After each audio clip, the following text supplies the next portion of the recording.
Hello friends, this is our second lecture on the thought fox. As I said, criminal lawyer, hidden treasure. So these things we discussed yesterday and we found that there is an ambiguity. And we saw that the first two stanzas, blank, nothing happens. I imagine this midnight moments first. Something else is alive. Beside the clock's loneliness and this blank page where my fingers move. So it's blank. There is nothing, so to say, we can say. Nothing comes out of nothing. The poet wants something to hold on, and that he gets in the form of a fox, an imagined fox, not a real fox. The jaguar is real, but the fox is not real. Through the window I see no star. Something more near. Though deeper within darkness. In entering the loneliness.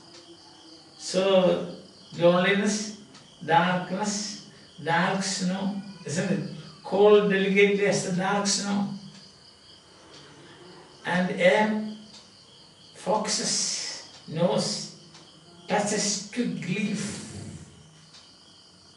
See? Twig. Two eyes serve a movement that now and now and again now and now and now. The process has begun. As I told you, now it has to end up in a crescendo. This is the highest note, or the what we call the climax. So and here begins. Sets and again now and now and now. Sets neat prints into the snow. The snow has now become, there is no dark snow. The snow is white. By its nature, snow is white, not dark. The darkness has simply disappeared. Now it is the time for the creation. Such neat prints into the snow between trees, and verily a lame shadow lags by stump and in hollow of a body that is bold to come. So now the body is hollow. See that? Hollow. But the snow is white.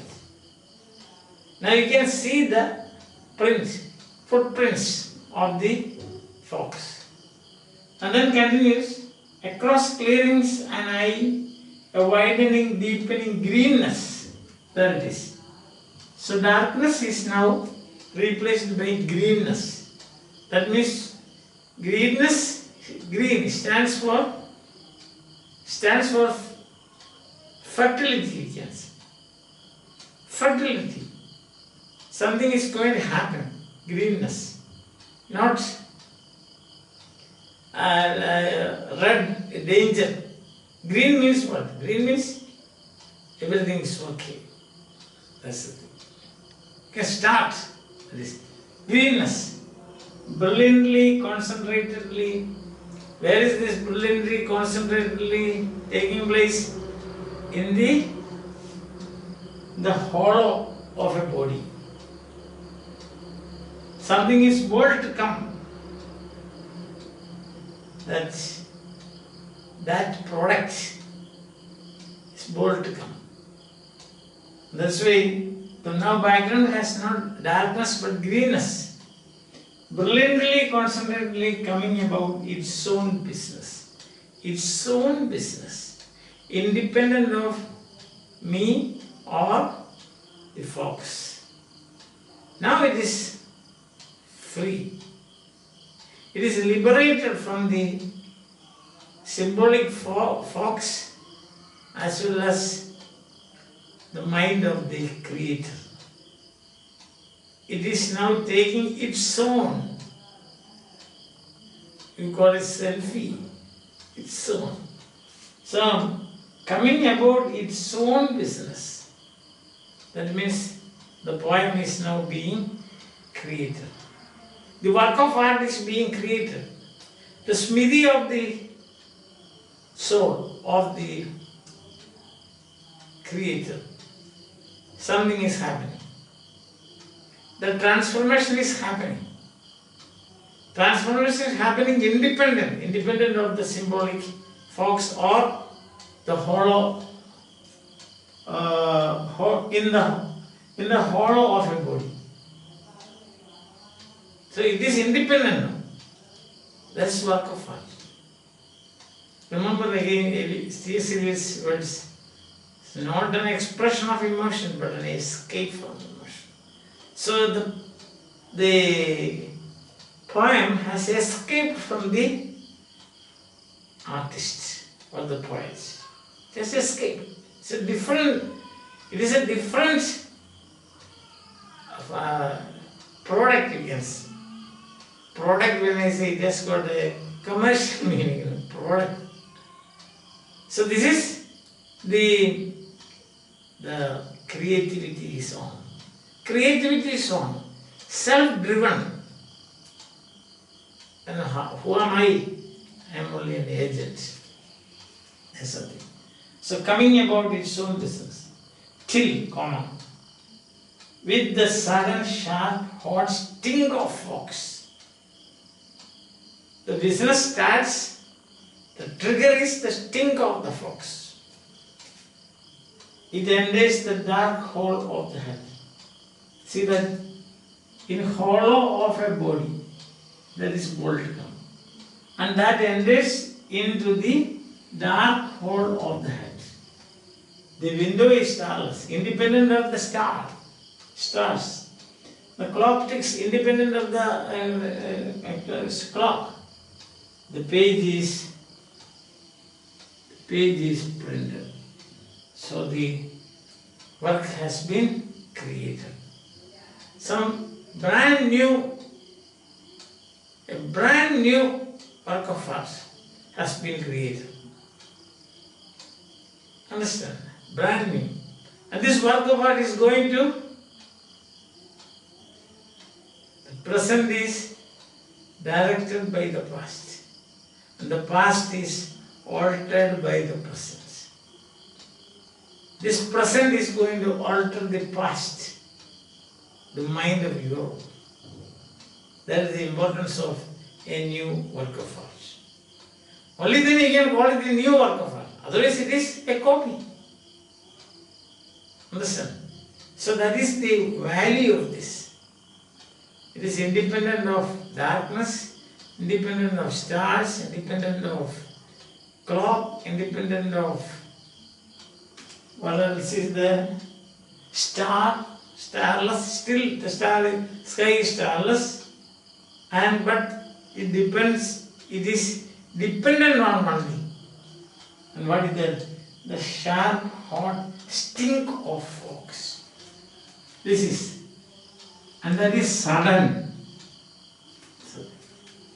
So any work of art is created not through a long process, but it is sudden. The transformation takes place within moments. Understand that? This is a theory put forward by Benedetto Croce, Italian critic. Says you are on fire. Shelley also says the same thing. Defense of voice. So fire, and then he forgets, so he doesn't know where he is. That's what he says. I have given 9 lectures on Shelley's Defense of Poesy. You can go through that. There is the same thing is repeated. Benedetto Croce and also Shelley, same. And when you come to Sublime, again I have given lectures on that. You can go through that if you have time. Same, sublime. What makes a thing sublime? Perihipsum, at the height, when it is independent of everything. And this is what happens here. Independent of circumstances of the hollow body, hollow head. Sorry, it enters the dark hole of the hollow head. This The head also does not have much role in that. And you can see of the body that is bold to come, in hollow of a body. See, dark hole, then you have got hollow of the body. See, similar expressions you find. That means independent of his body. Only the smithy of the artist's mind. The mind of the artist is the smithy. James Joyce's portrait of the artist as a young man. So once it is created, it is independent. For example, a blacksmith makes a sword. Once the sword is made, it is not the blacksmith. You won't find the character of blacksmith in the sword. The blacksmith has no command over the sword. Like the work of art, once it is finished, it is independent. It goes and in a row stands, as we can say, as part of the world literature. Since it is English, and when we take the observations of T.S. Eliot, we say, in the mind of Europe. Then there is the mind of Europe. This is the case with all great works of art. Not only this, all great works. Understand? So actually, this is a very, we can say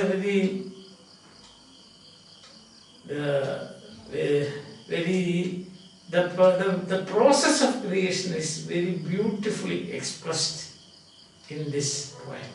The poem is all about that. The poem has a symbolic theme. You don't find the fox here.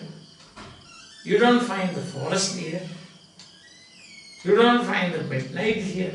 None of these things. It's all the product of the imagination of the poet. So it is a symbolic theme, and the symbolic theme is, there's no other theme, so to say.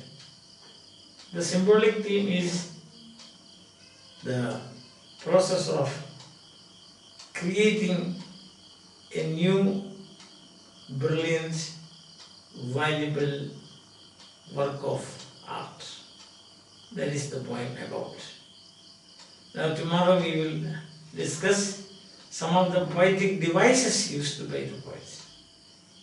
But the whole thing is already defamiliarized, because it's something what we say ethereal. Shelley's Skylar. That's not the Skylar that he is singing, isn't it? That we know. Kubla Khan, Coleridge. This pure imagination. Pure product of pure imagination. Same thing here also. Product of pure imagination. Midnight is the background. Midnight is not a background for creativity. It is a background for witches to move around. Witching time of the night, as Shakespeare says in Macbeth.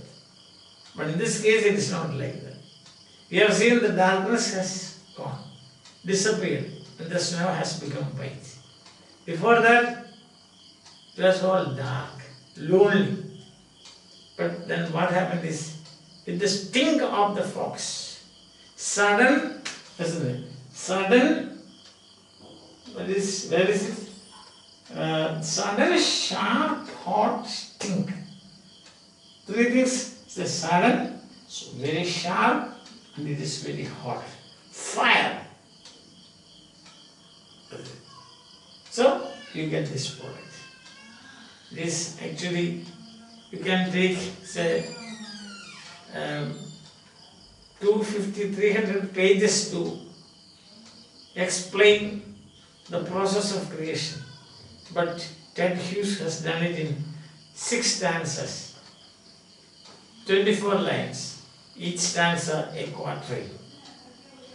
You cannot say, you don't see much technical perfection here, as we will discuss tomorrow. Not much of technical perfection, in this poem, but at the same time he uses many poetic devices here. Of course, the enveloping metaphor of this poem is the fox, which doesn't exist. That's the thing. I think you have followed me, you have enjoyed this poem. Isn't it?